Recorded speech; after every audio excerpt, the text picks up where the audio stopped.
She starts to the bottom left of the map on Daybreak, the first female player in the GSTL. She starts in red, and for Team Slayers, it is... Slayers Evil! Oh my god. Never thought I'd hear the day. We'll hear Slayers Eve announced on GSTL.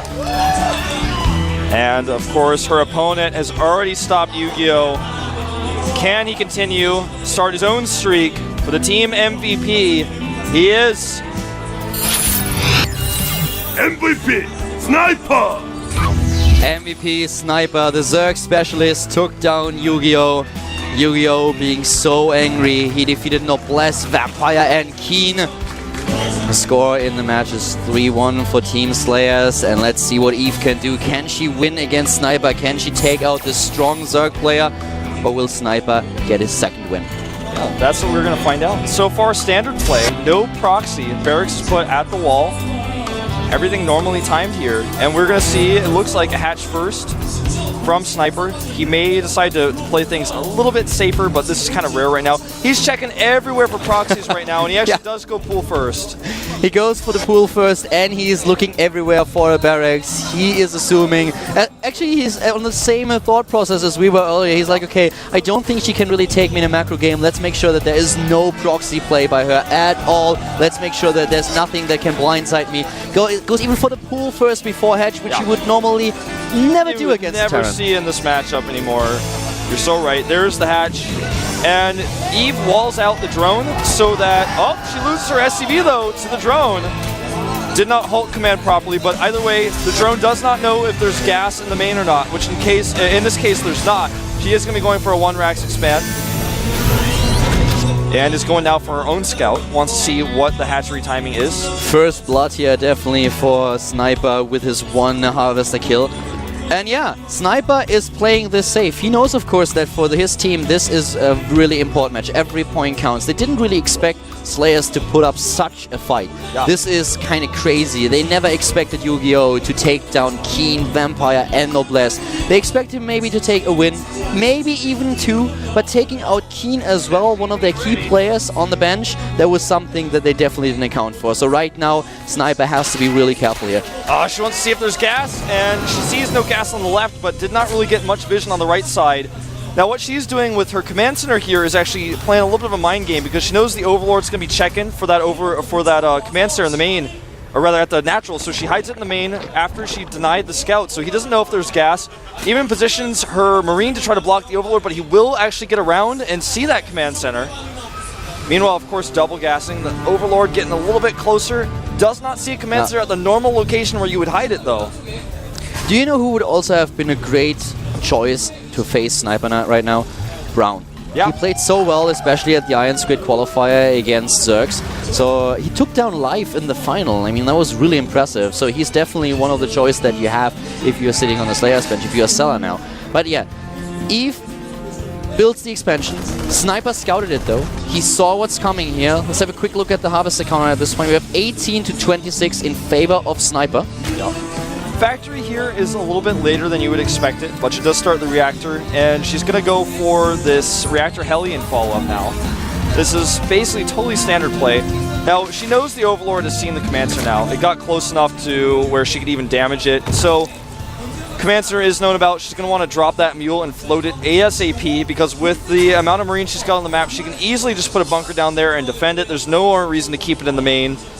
And speed is now started for Sniper, who takes his gas actually at his natural, and only 1 of them. Yep, takes 1 gas so far, plays everything by the book. Eve is going for a bit of a reactor factory Hellion pressure build now, and she actually adds the second factory already. Double reactor factory Hellions. That's what we're going to see. She took a lesson from Keen. Yeah, she's studying Keen. And the command center's being moved down now. She has to make sure that Overlord does not see what she's doing. And he's going to scout. She needs to pull the other Marines over, I think, but there's 2 Overlords, so... The Overlord might just be able to take... the Marine might just be able to take down the Overlord in time. It's gonna be close, though! What? Remember, the other Overlord is there, and it's very close by. He actually did see it. Yeah. He saw what's going on. He saw the double factory, and now he reacts with a Roach Warren. He goes straight into double Spine Crawler. Speed is nearly done, and he starts to spread creep. Yep. The only thing he probably doesn't want to do right now is take a third hatchery. And actually, she is going into a mech composition right now, adding 2 factories. So she's going to have a lot of Hellion production. The third factory will obviously probably add a tech lab and go into the Infernal Pre-Igniter upgrade, so you can get more Hellions out and then start to switch things up as necessary. Triple factory already. Quadruple factory, in fact. Oh, wow. Yeah, you're right. 6 Hellions at a time being produced right now. Yeah, I actually missed one of those. And you know, she may think... Every drone that's being killed here, the crowd is cheering for Eve like crazy. Yeah. This is insane. 2 Hellions take down a drone, and the crowd goes wild. And listen. Oh my! Now they let me down. Definitely gonna want to send more than just a drone to make the hatchery. He's just donating them at this point. Yeah. Oh wow, he's going for a Spire. This is actually so smart from what he scouted. Yeah, she needs that armory. She's gonna need an armory if she wants to be able to deal with the follow-up of this. The idea is also there, and this is something I didn't get to touch on just yet, but when you see that Overlord in your main base, it's hard as a spectator to know that's why you have that vision button, but if you're Eve right now, you don't know 100% if he saw the factory or not. It's really hard to tell. Yeah, you're right. But the thing is right now really that if Eve doesn't drop an armory soon, she will find herself in a world of trouble. The Lings are already running in. She has to show the Hellions. Yep, and so she will. Yeah, she does, and now, of course, he has to attack. This has to initiate an attack from Eve, because from all she knows so far, she's thought, as you already mentioned, that there is no information for Sniper available, but now he knows, and she knows that, so she has to move out. The Spire is done, though. Roaches are being built, more gas available for the Mutalisk, and he's going to build them. He's going to make them. Oh, look wow, at that wall. Yeah, that wall is crazy. The third base is the only vulnerable spot, and he doesn't have much more time to cancel it if he wants to. He did select it a few times just now. He's trying to decide. If he loses the hatchery, that's fine, though. Yeah. With the situation he's in right now, he doesn't absolutely need it right now. And he will lose it if she decides to attack. She's just going to run by, though. And there's a lot of splash damage in these Hellions. He has to close the wall. Yeah, and he attempts to here. The Hellions are trying to get in. There's so much DPS, though, in the Roaches and the Spines. Yeah, that's way too much DPS. Nice split here by Sniper. Eve loses way too much already. She used exactly what we said earlier. She has to use a bit of a coin flip strategy if he wants to prevail against Sniper. GG!